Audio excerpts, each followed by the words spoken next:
È una mattina surreale, questa del 22 luglio 2022. Il nostro bel Carso sta bruciando in uno degli incendi più spaventosi che abbia visto il nostro territorio. E mentre gli eroi dell'aria combattono con l'acqua del mare il mostro che avanza, la siccità ha prosciugato i nostri fiumi. Sembra la trama di un futuro distopico, e invece ci siamo nel mezzo.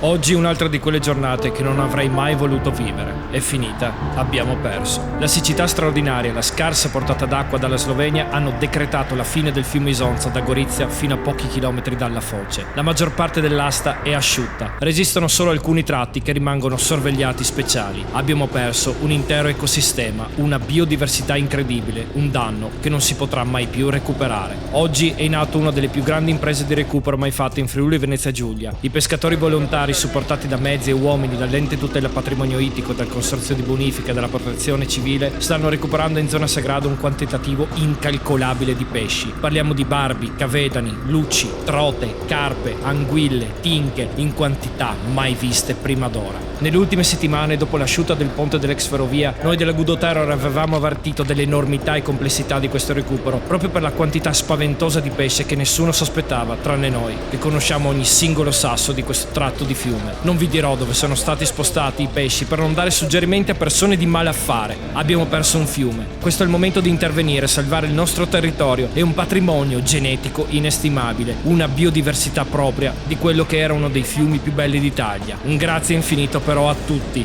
a tutte le persone che c'erano, pescatori in primis, una task force che ha lavorato in sinergia e in modo esemplare, facendo letteralmente i miracoli. Ma non è una vittoria, è una fottuta resa. Il nostro fiume più bello è morto, perché dove non c'è acqua non ci può essere vita. Abbiamo perso.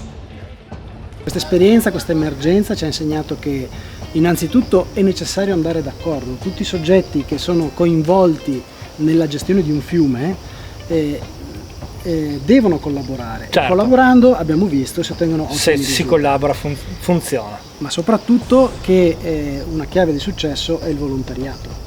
Senza i volontari strutturati, quelli dell'ente tutela patrimonio ittico, quelli della protezione civile, ma anche non strutturati, pescatori, Noi, manovalanza, volenterosi, noi pescatori come ma volenterosi, esatto. volenterosi, Chi ha voglia di persone fare, di buona volontà, non che ha voglia di distruggere, ma che ha voglia di fare, di vuole, costruire, di chi non vuole di sporcarsi le distruggere. mani, Esatto. vuole fare le cose, ecco, sono la chiave del successo queste persone.